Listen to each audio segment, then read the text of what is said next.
Be ready. 5 seconds.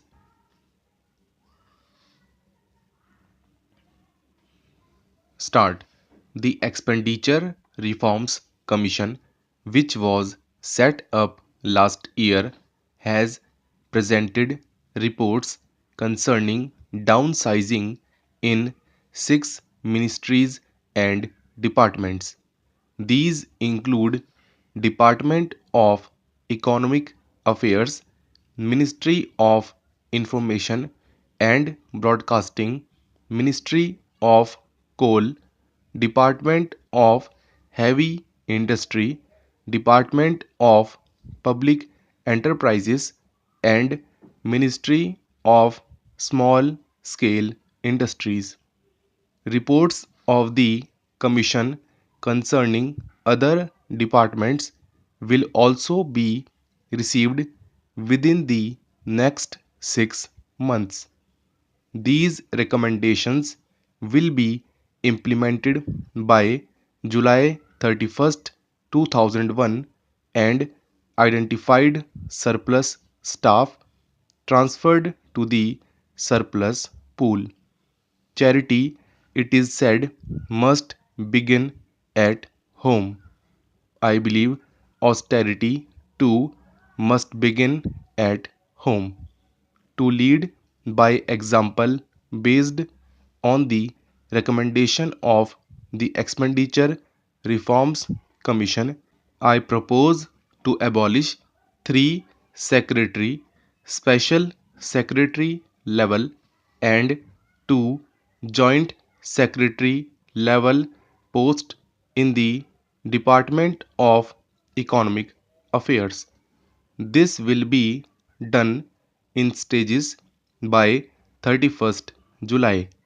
In addition, another 44 posts of directors and below will be abolished as against 31 recommended by the ERC.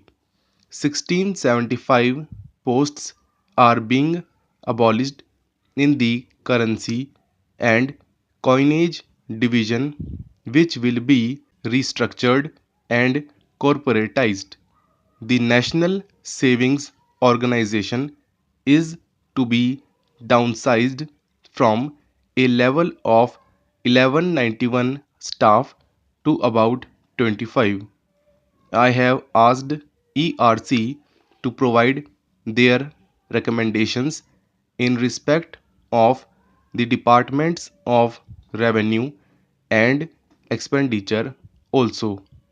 I am confident that this will expedite the process of right seizing the establishments in all the ministries, departments of government. The Planning Commission has commenced the task of preparing the 10th plan. Given the severity of resource constraints, improvement in the quality of government spending is of the essence. It has therefore been decided to subject all existing schemes, both at the central and state levels, to zero based budgeting and to retain only those that are demonstrably efficient and essential. Furthermore, all schemes that are similar in nature will be converged to eliminate duplication. Centrally sponsored schemes that can be transferred to states will be identified. Resource flows will be linked to performance. Necessary procedural changes will also be made to speed up the decision making process for approval of schemes. Utmost importance will be given to decentralized planning. The central government pension liability has reached unsustainable proportions as a percentage of GDP. It has risen from about 0.5% to 1% now. As such, it is envisaged that those who enter central government services after October 1st, 2001 would receive pension through a new pension program based on defined contributions. In order to review the existing pension system and to provide a roadmap for the next steps to be taken by the government, I propose to constitute a high level expert group which would give its recommendation within 3 months.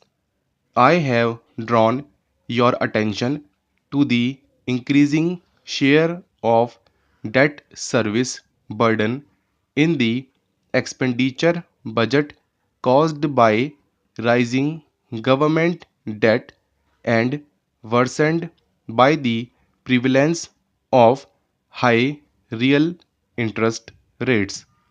Most interest rates in the economy are now determined, but their movement downward is constrained by the rigidities inherent in the administered interest rates governing the contractual saving sphere, that is, provident fund and small savings schemes. I have examined this issue very carefully. I find that the interest rates provided in all these schemes seldom exceeded consumer price inflation by more than 3% between 1980 and 1998. Since then, this difference has risen to 6 to 8%. Not only are such high real interest rates putting an unsustainable burden on both central and state governments, but the resulting high cost of capital is also inhibiting economic growth all round.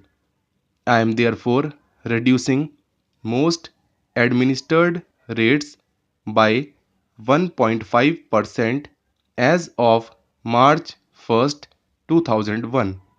Government guarantee and tax incentives for these schemes will continue. For the future, I propose to explore a better system for the determination of these rates. I propose to appoint an expert committee to provide recommendations on this issue. The benefit of reduction in interest rates on small savings deposits will be fully passed on to the states. This will reduce their borrowing cost from small savings by 100 to 150 basis points.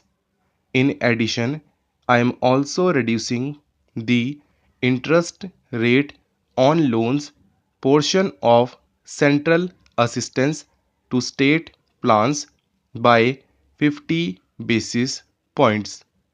Alignments of interest rates on GPF by the state governments along with the reduced provident funds interest rates at the center will further reduce the interest burden of state governments.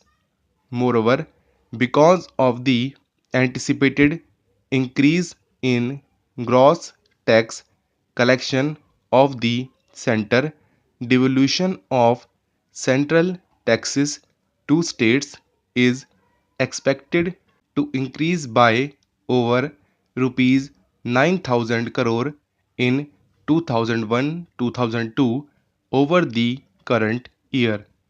All these measures will help in reducing the debt burden of the states and improve their fiscal position. Along with fiscal consolidation at the center, it will be our endeavor to work for states